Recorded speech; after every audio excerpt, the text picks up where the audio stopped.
U.S. President Joe Biden has given a rare Oval Office address last night to explain to the American people why he has stepped aside, making room for Kamala Harris in the presidential race.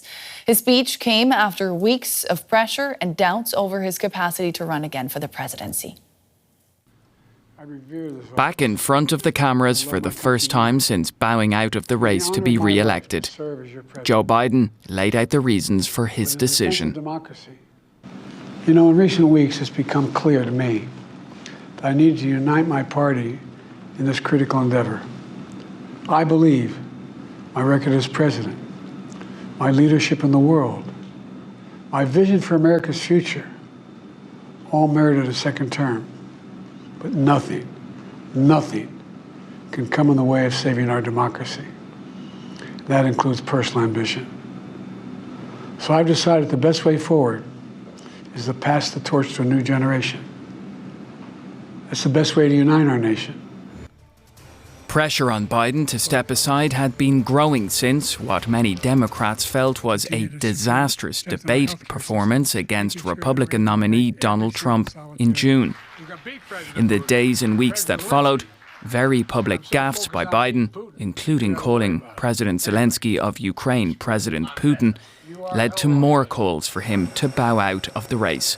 Attempts by Biden and his staff to allay fears about his age and cognitive ability did little to quell the calls for a new Democratic candidate. And now that he's out of the race, Biden made it clear who he wants to see winning the White House in November. In just a few months, the American people will choose the course of America's future. I made my choice. I've made my views known. I would like to thank our great Vice President Kamala Harris. She's experienced, she's tough, she's capable. She's been an incredible partner to me and a leader for our country. One of several important endorsements for Kamala Harris. The Vice President is already busy campaigning to win the presidency, despite having not yet officially been named the Democratic nominee. The party's convention is expected to decide that next month. Mike Cowburn is a postdoctoral researcher focusing on U.S. politics at the European University Viadrina. Welcome to DW. Now, what do you make of Biden's explanation that he is stepping aside to save democracy? Thank you very much for having me. The first thing to say is it's very clear, and Biden wanted us to know in this speech that he's been pushed into this. So the fact that he says, you know, this line about meriting a second term makes it really clear that Biden didn't really choose this, that this has been kind of pushed upon him.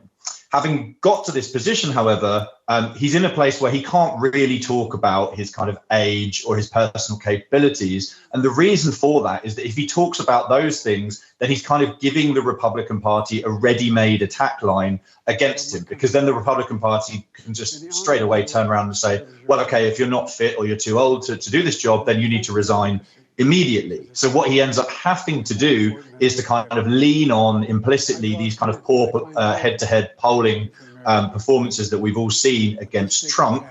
And by doing so, he then also kind of gives himself the space to use this platform that he still has as the president to kind of say that Trump is a threat and to use this as a kind of attack line against Trump, and even kind of garner some sympathy for his position by, you know, saying these lines about putting the country first and putting, you know, the interests of the country before his own interests. And I think particularly given the opponent, I think very many American voters would struggle to imagine Donald Trump kind of taking this type of decision. And so therefore kind of ends up being kind of the most positive way that the Democratic Party can spin what's been a pretty chaotic last couple of months. Yeah, it is interesting, though, what Joe Biden didn't say, that it was becoming increasingly clear that he was not going to be able to win against Donald Trump in November, isn't it?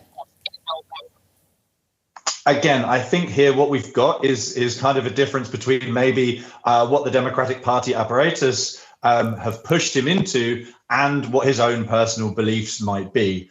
And it is true that the polling had moved and wasn't looking good after that pretty disastrous debate performance. But again, we are still many months away from the November election. It's a bit farcical to say that, there's no chance that, all else being equal, he would have been able to necessarily beat Trump. But I think what we saw, particularly in the last few weeks, is pressure from donors, pressure from elites within the party, particularly Nancy Pelosi, who are really applying that pressure to him, which is why he then comes out and uses this line about uniting the party. It's clear that there are parts of the party that at this point aren't willing to continue to support him. And without the support of those parts of the party, then yes, of course, then winning the election in November became very difficult to near impossible. Yeah.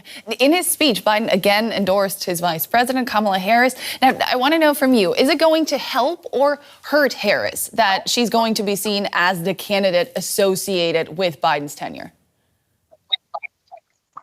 So I think this does nothing but help her. I think what's happened in the days since the announcement on Sunday really is nothing short of miraculous. I think most political scientists who focus on US party politics would tell you that, the Democratic Party historically has not always been kind of the most coordinated, the most able to act quickly and decisively. And what we've seen in terms of the support kind of circling the wagons around Kamala Harris has guaranteed that she'll be the nominee. She already has enough delegates and has really been a monumental coordination effort. And the party at this point appears almost entirely unified behind her, and that's largely because of the threat of Trump. And so I think for what we've seen, sorry, yes. And I just wanted to bring in some American voters that we've been speaking to and see how they reacted, and then get back to you. I don't know. That's all. I just think that it's best for him to just worry about himself right now, his health, and his family, and just hope his vice president comes through for us. I think it's the greatest thing that could happen for America. We need to be able to get back to somebody that's really thinking properly and has the sense to run our country again. I think it's probably for the best. I think his cognitive decline has probably made this the right decision for our nation and for himself and his family. So I would support it. I think he did the right thing. It was very patriotic, and I thank him. Mike, broad support there for Biden's decision to withdraw from the race. To what extent do you think last night's address and his decision, after all, will shape his legacy?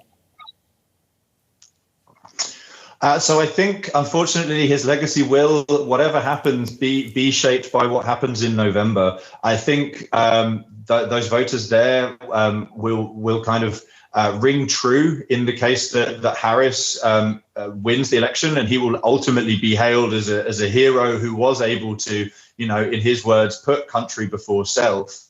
I worry that if Trump is ultimately successful in November, then there will be this kind of long set of recriminations about who knew what about Biden's health, questions about whether this decision could have been made, say, in December of last year, which would have enabled the party to have, a full primary process, or maybe even questions about whether he should step down at this stage, and then obviously giving Harris the full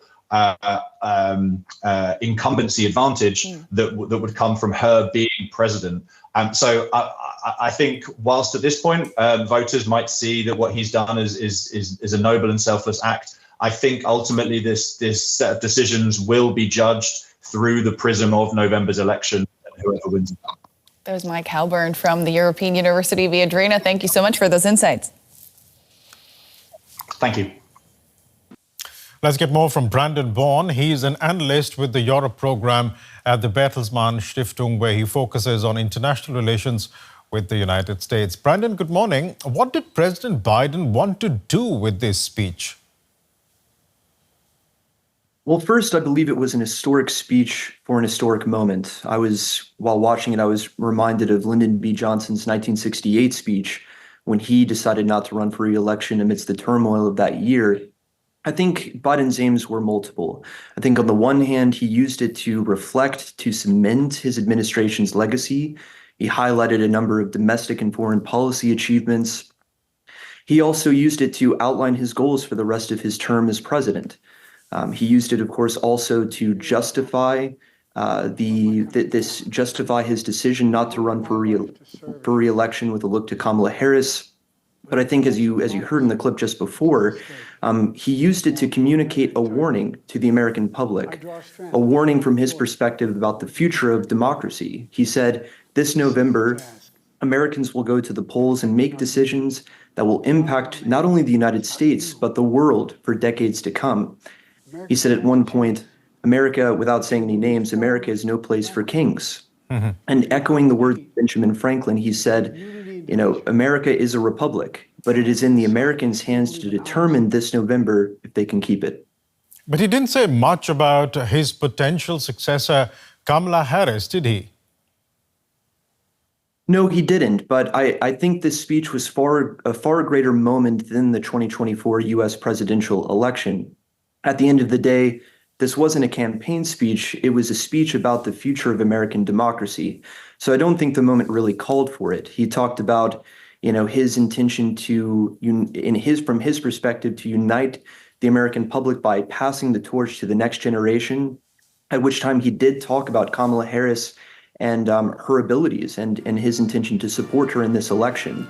But at the end of the day, this was a speech about American democracy, not a campaign speech. He also said, he might not have said her name a lot, but a lot of what he was saying was indirectly tied to her campaign. I mean, in some ways, this was a mobilization effort to communicate the importance of voting to Americans leading into the November election this year, with a look to all of the challenges that the United States is facing. Can I just ask about Kamala Harris's campaign, because you did bring up the aspect of the campaign. Kamala Harris and her connection to Joe Biden as his vice president is undeniable. Will that hurt or help Kamala Harris going into the November election? Again, I think the speech was an historic one that will help her campaign. I think it helped to calm the waters to a certain extent, and the American people deserved this speech. But at the end of the day, the heavy lifting falls on Kamala Harris. It falls on her team. It falls on the Democratic Party. I think in an ideal world, this speech would have probably actually happened on Sunday evening had Biden not been sick with COVID, just to reach a greater target audience and announce this landmark decision. But at the end of the day, the Harris campaign is starting much later than they would like to. Harris's popularity ratings are not particularly high. There's a lot of work to be done by the Harris campaign now that we're nearly 100 days before the November 5th election. We'll leave it there for the moment. But thanks so much for joining us this morning. Brandon Bohrn of the Bertelsmann Foundation. Thanks so much. Thank you. Take care.